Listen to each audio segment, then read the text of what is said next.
Okay, I'm going to run you through relative terms.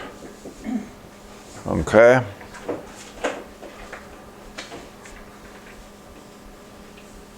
How do you say grandfather? Tonkashila. How do you say grandchild? Kakoja. Okay. How do we say grandmother? Unchi. Right on. How do we say niece?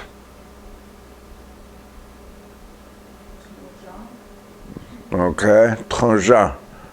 And nephew is Tonshka. Very good. How do you say uncle?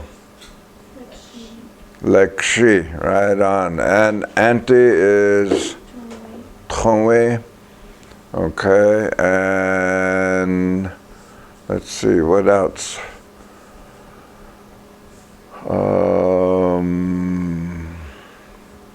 My other half or my other skin. Yeah, Mahasani. Okay. We're going to get into conjugation. And so, did anybody read on Czechia? Czechia, when you use, it's on 29.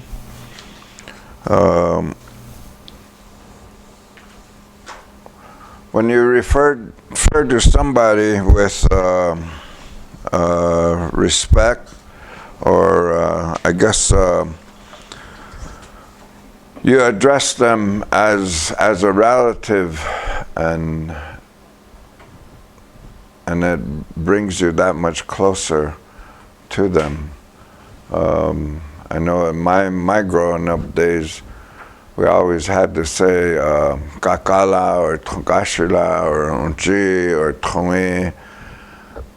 All these things we had to do. Sometimes we didn't even know what our grandparents' names were because we were so used to just calling them unchi, you know. Or tongi, you know, stuff like this. And so we didn't even know their names. And so it brings you, it makes a real strong connection when you use just like, you know, we call others auntie or grandma at home, you know. I don't know how, I guess, meaningful it would be in English, and I'm sure it still does, you know, because when you address somebody by their relative term, it kind of brings you even closer together. And then we talked about sentence structure. I think we looked at, there was a comparison that we did with the English language and the Lakota language. Right. That one time, I think it was at a council meeting I was at, and I think it was one of the elders there, and this councilman got up and he was talking, and this other person got up and he was talking Lakota. And here one of the elders got up and he told them, he said that was a very good Lakota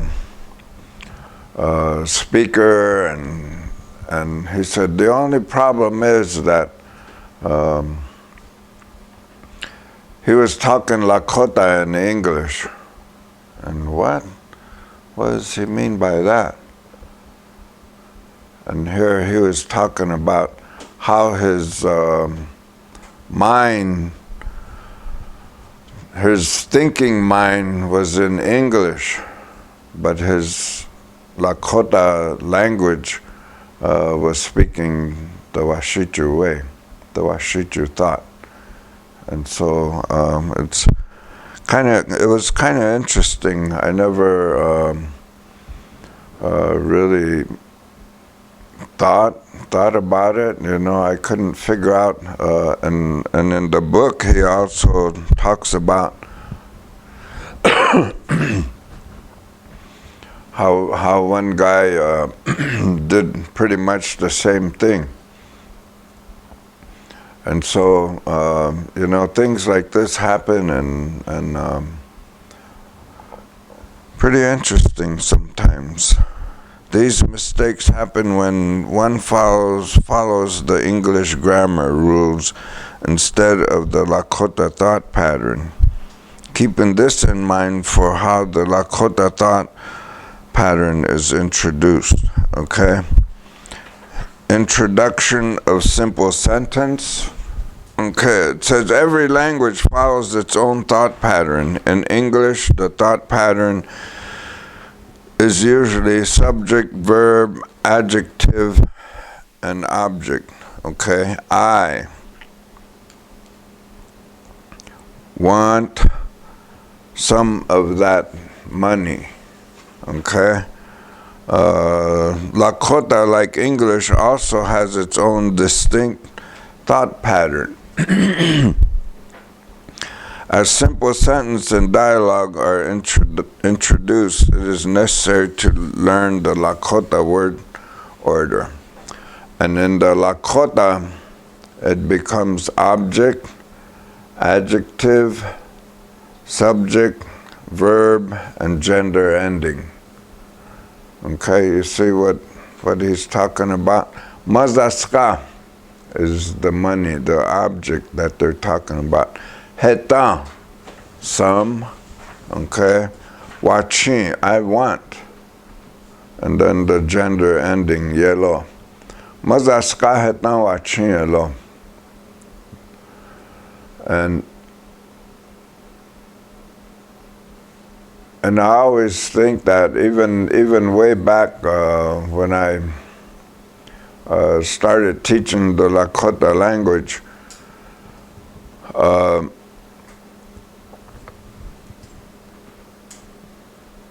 I couldn't figure out why. It seemed like I guess I kind of got used to the English language. And I was thinking, I wonder why the English language is this way and the Lakota language is this way. And then you go to other nationalities, other languages, and they speak almost the same way we do. They speak backwards. And so I guess we talk the way we see things, and it shows Lakota word order. Money, some of that I want. English translation, I want some of that money. This example demonstrates Lakota thought pattern. When learning dialogue and simple sentence, pay attention to the order of words and phrases and avoid using an English structure. Okay? And I think even today, some of the students that are learning the Lakota language, that's what they do. And so I guess we just need to kind of put our mind in order, I guess. If the subject is a pronoun and not third person singular and third person plural, he or hena, the subject will be placed with the verb. And so the Lakota Mazaskaki heta wachi. Okay, now it becomes a plural. Okay, object, adjective, subject, verb, gender ending. Okay, see how it kind of, because it changed to plural. If the subject is third person singular or third person plural, he or hena, the subject will become first in the sentence. This is true if the subject is a pronoun, he or hena, or a noun, wayawa, wayawaki, the students. Okay? He mazaska heta chi yellow. Okay, see how it's changing. Subject, object, adjective, okay, verb, and gender ending. Hena mazaskaki heta chimpelo, or yellow. And it talks about negative statements. Hiya oakach negeshni. Hiya oakach negeshni yelo, or oakach negeshni kshto. When creating sentences in the negative, start the sentence with hiya. Okay? Like no. And place shni in front of the word of the gender ending. Notice the pattern in the following example. Hiya mazaskaki hetna wachishni yelo or kshto. Okay, no, I don't want some of that money. Okay, let's go through living being right there on 44. Living being, because a living being will make a word change, okay? In Lakota, we distinguish between living being and objects that do not contain life, okay? In an object, if an object moves by itself and has a spirit, then it is categorized as a living being. In conjugation, we learn that the suffix pi is added to the end of the verb to show that the subject is plural and a living being. If there is no verb in the sentence and the subject is a living being, then the number functions as a verb, and pi, is added to the number.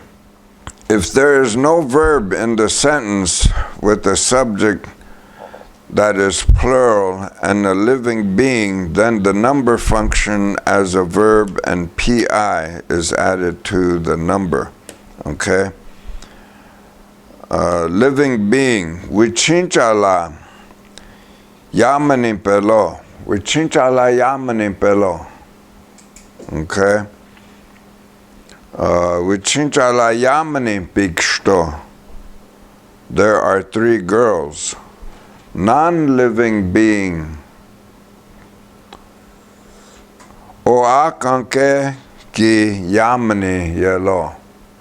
Okay, notice the difference. Oakanke ki yamani pelo, or yellow. There are 3 chairs. Okay, if more than one living being is the subject in the sentence, with a verb, one adds be to the verb. Okay? Living being, wichasha yamani hi pelo,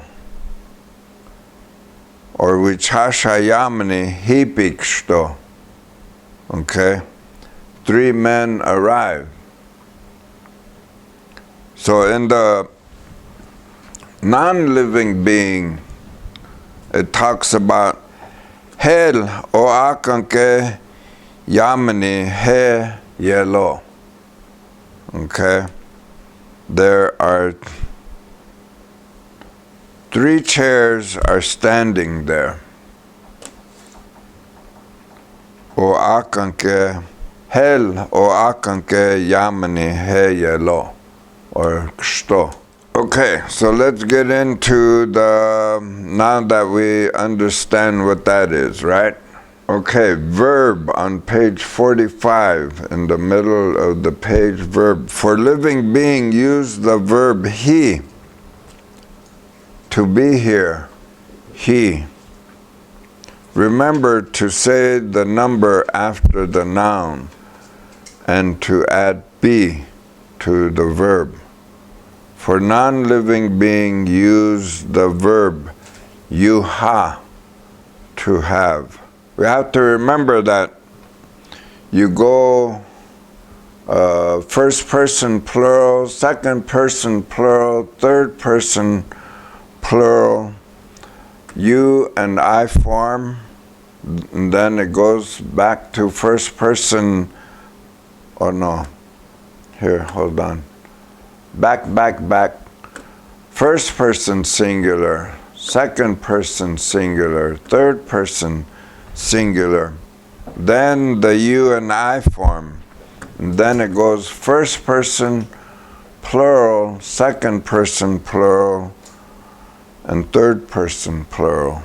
Okay? So yuha. Look how yuha. When you conjugate yuha,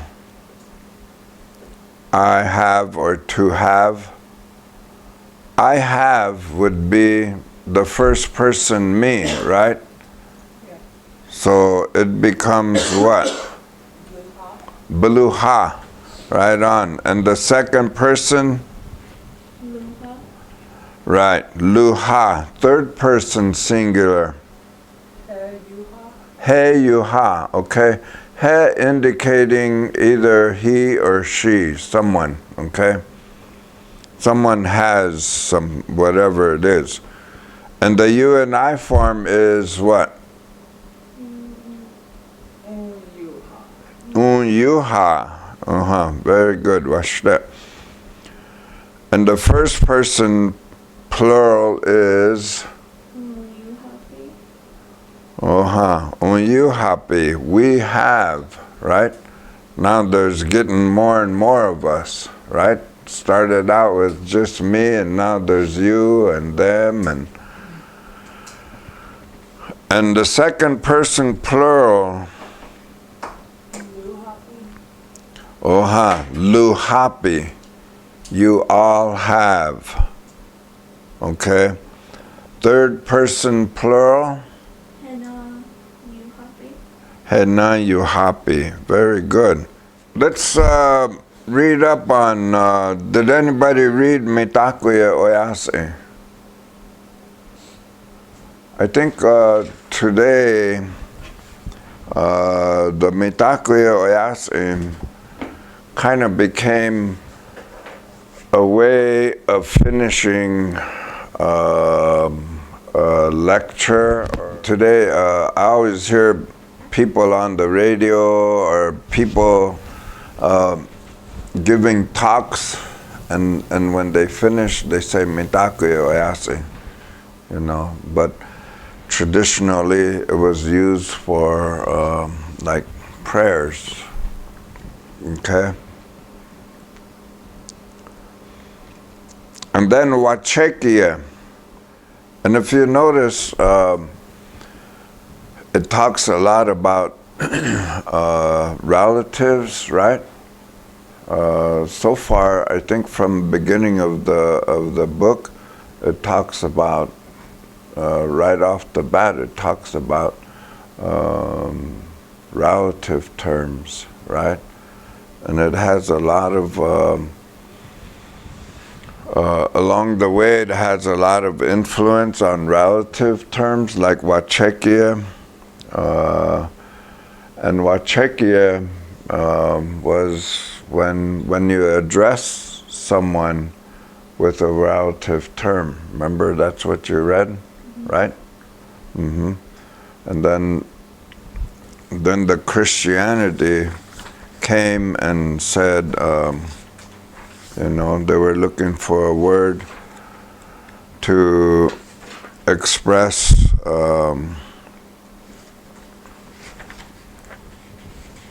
prayer. So then they used Wachekia.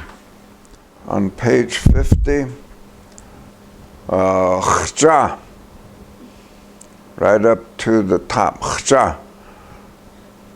Root word for complete, exact, true, final growth, final growth, end result. Real and complete, you would say khjaka, khjaka, okay? To blossom as flower on plant, pushing forth of a part such as a deer antler. Nakhja, tachja, okay, tachja, the deer. Short form, shortened from tchacha, which is the body, nakhja, to blossom, okay, to blossom. When a deer matures, the antlers grow to indicate final growth. Just as a flower blossoms up towards the sun to do, so do the antler on a deer. O man whose wisdom has blossomed forth in the final years, vichachcha, okay, and vinuchcha, old woman whose wisdom has blossomed forth in the final years. Khja is found in all kingdom. The plant kingdom, Wanakhja, the animal kingdom, Tchakhja, and the human kingdom, Vinukhja and Vichachja. Conjugation of Wa. Remember, the other one was the BL, right? Beluha, Luha, the B, BL. And now it's the W, Wa form. So there's different kinds. There's M. I'm not going to go any further because I don't want to confuse you.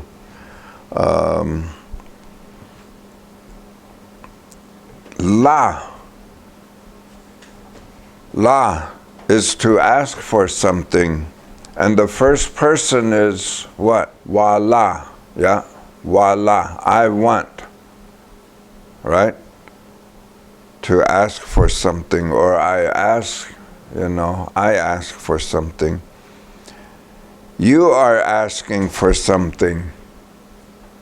Yala. Yala, okay? He or she is asking for something. Hela. Hela, okay? Hela, okay? You and I are asking for it. Unla. Unla. And then we are asking for it. Unlapi. Unlapi, okay? And you all are asking for it. Yalapi. Yalapi, okay? Yalapi. They are asking for it. Henalapi. Very good. Henalapi. Let's go he, to be here, he. Remember, when conjugating wa verb that begin with a vowel, one adds un plus k. Okay? Remember that. He's talking about the verb beginning with a vowel. We've been hearing quite a bit about relatives, and so we're going to, I don't know how much reading you did in the book, or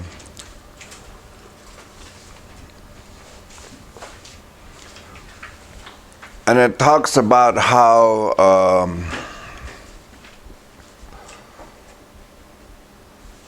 family, we talk about family ties, right?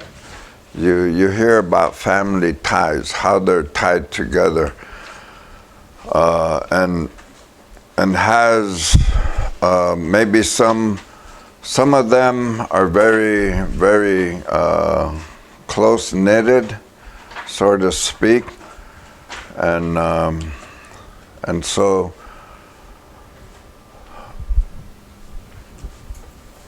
I'm going to say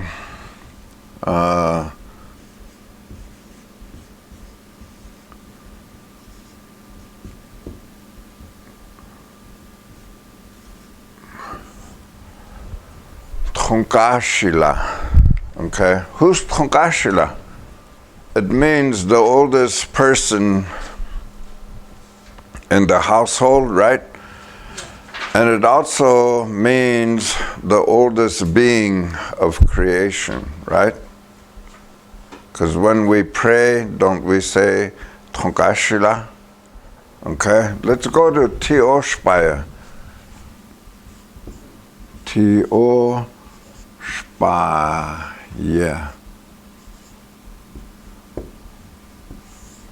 Okay, so who does Tioshpaya consist of? Okay, your family plus your extended family, right? So Tioshpaya consists of the mom, dad, ina, ate, the offsprings, right? Yeah. The Wakayaja. And we have these Trunkashila or Kakala and Unchi, right? And then who else did we say? Those that were adopted in, right? Or in-laws, okay? So we go to Hunka, right? Hasani, you're married into, or married person that comes into the family, either through marriage or adoption, okay? Is it Maha. Hasani. Yeah, Hasani. I just use not referring to myself. Mahasani. And then it comes down to who?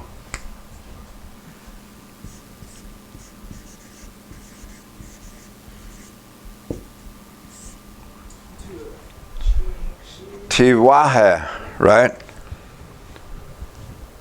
And Tiwahe consists of Ate, Ina, Wakayaja, and sometimes